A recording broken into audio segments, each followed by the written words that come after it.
to Island Innovators. I'm sitting down with Ragashanti, popular Jamaican radio host and anthropologist. Now, Ragashanti, you've been through a lot in your life. And I want to ask you about an incident that I read about. In 2006, you were kidnapped? Right, yeah, carjacked. At that time, I was the equivalent of which is an associate professor at the University of West Indies for 9 years. When I got my PhD in 2001, I started there, and I went up to 2010. And while there, usually when I'm out on the road, I'm on my guard, you know, because you grew up certain backgrounds, so you know what to do. But they wanted my vehicle, and I was held up at gunpoint, and they brought me someplace else and tied me up and put me in the trunk of another car and was driving around with me. And I didn't, later on they explained to me that they were scrapping the vehicle basically, but because of the advent of tracking devices, they had to hold me while they were scrapping the vehicle because they want to make sure that I didn't initiate any type of tracking thing there to get them in trouble. So they had me driving around in this car in the trunk, a little tiny trunk, big old me, and there was a big old tire in the trunk too. And I thought that was it. I mean, a lot transpired there, and they took me out at one point because they were tired of driving around, and the scrapping of the vehicle was taking some time, and there was two surreal moments there.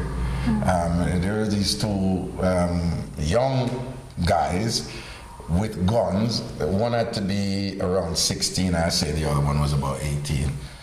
And they were searching me, and one found some money, and one said, give him back some money, and he gave me back some money, and the other one, these are gunmen who held me up at gunpoint and wanted to, say that they will kill me and everything, and then the other one was like, in Jamaica, and him say, I said, yeah, what you do? You cannot give him that. After when him go through, you want the man to take bus.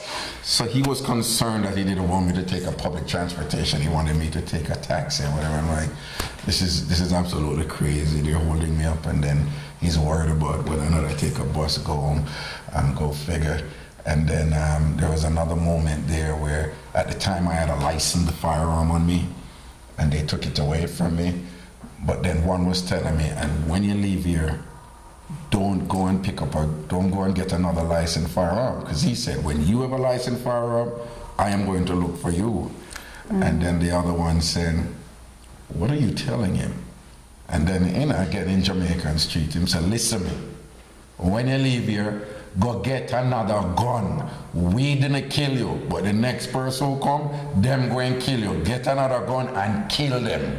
It was just really weird that they're holding me up there, telling me all these things, and showing you compassion. They're showing me compassion, but then it was a weird, ironic compassion. For example, in the second instance, he was saying, "We're not going to kill you, but if you're in another situation like this, they're going to kill you. So go get another gun. And if anybody else holds you up, kill them." That is what he's telling me, and he's the one holding me up. You understand? So it was just really weird, but it was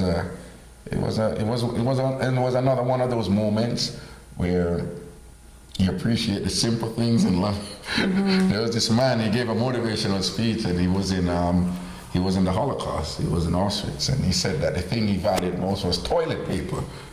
And you have to you have to kind of imagine what he went through for him to reach a point where he was like, toilet paper is really important. And I had one of those, kind of epiphany for me, where the simple things in life, really, really hi, hello to somebody, saying something nice to somebody, laughing every day. That's what's important to me. Right? It makes you appreciate. Yeah, it makes you appreciate. And when you say you thought that was it, you thought that was it for your life? Oh yeah. Oh, it was a long ordeal. And it was the type of thing where you're in the trunk and you just replay your entire life. And I have to say though, when I was in there, I was like, you know what? I lived true to myself. I did it my way. So if this is it, that's it. When they took me out, they had me lay down in the grass and they had a gun in the back of my head. And at that moment, you're thinking, turn around, but I was tied up and all this stuff, so I couldn't really do anything. And so I was just like, you know what? This is it.